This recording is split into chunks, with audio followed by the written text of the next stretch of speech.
Good evening.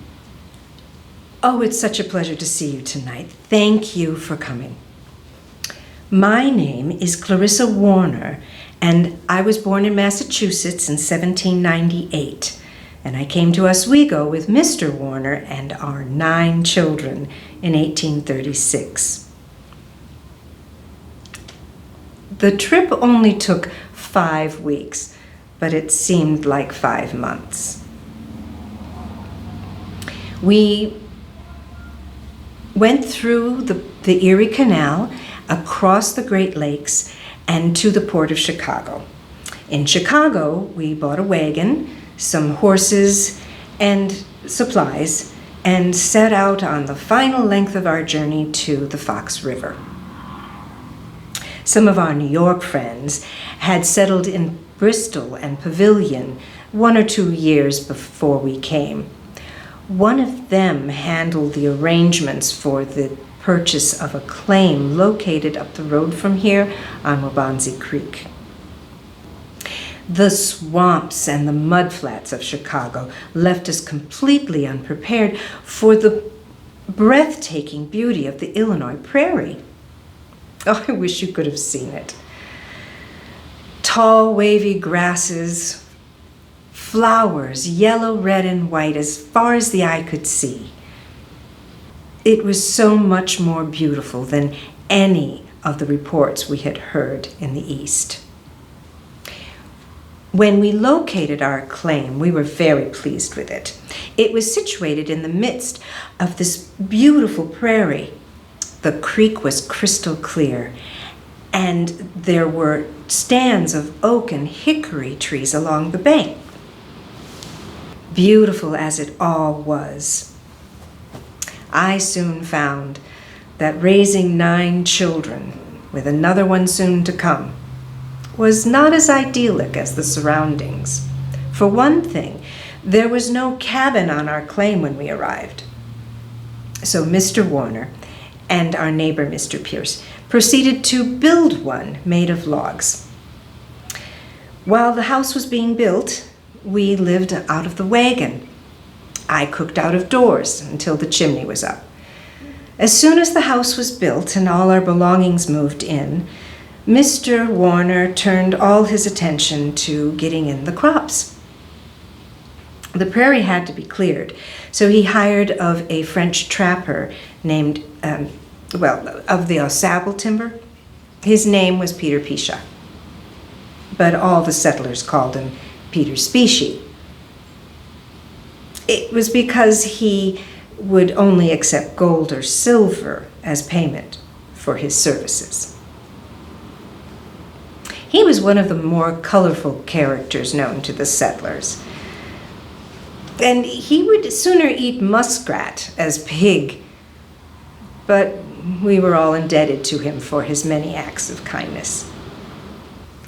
Smith Minkler, pioneer Kendall County nurseryman, got all of his apple trees from Specie. Specie raised all of those from seeds, so I guess in a way he was Kendall County's first nurseryman. Specie later got into a claim fight with the folks down on Morgan Creek. It was later resolved in the courts, and he removed himself to Mason Creek, where he later died. Times were so different than they are now. Prairie fires were a constant threat. We had to plow furrows and burn the grass around our cabin and barn to avoid being burned out. The younger children, too, they would occasionally wander off, and I was always afraid of losing them in the tall prairie grass. There were no schools. The closest one had just opened in Pavilion when we got here.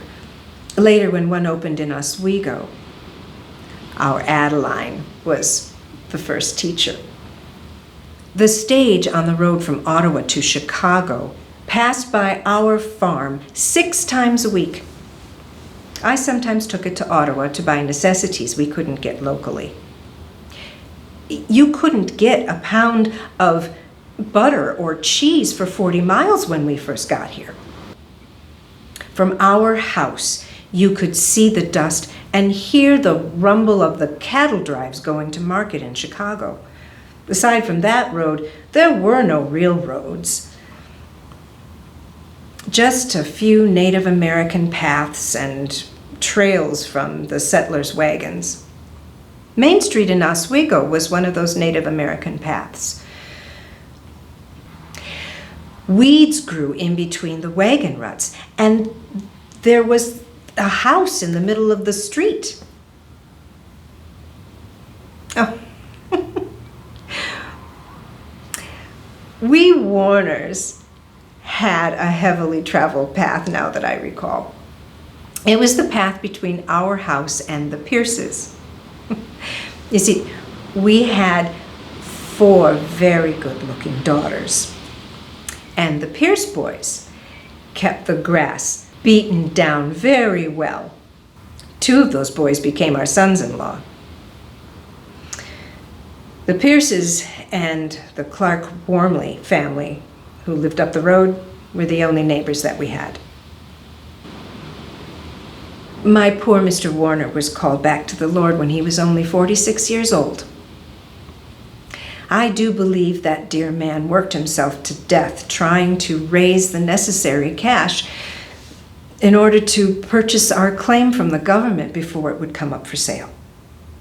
Even though $1.25 an acre doesn't seem like much money today, the difficult times resulting from the nationwide panic of 1837 were still having an effect on us, and money was scarce to come by. After Mr. Warner's death, I held the family together as best I could. The older children accelerated their wedding plans,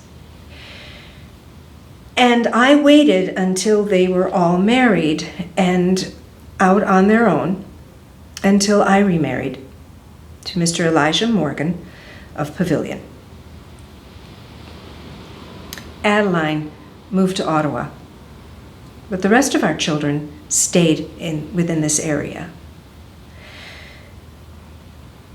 Emmeline married Mr. Clark of the dry goods store in Oswego, and Clarissa married Mr. Parker of Parker Brothers Mills on the west side of the river.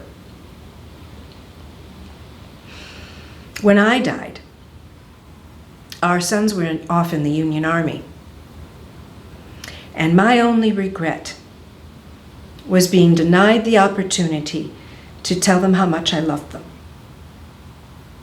and to give them one final goodbye. Now, my husband, our children, and our grandchildren are all here together forever. I bid you good night, Oswego land.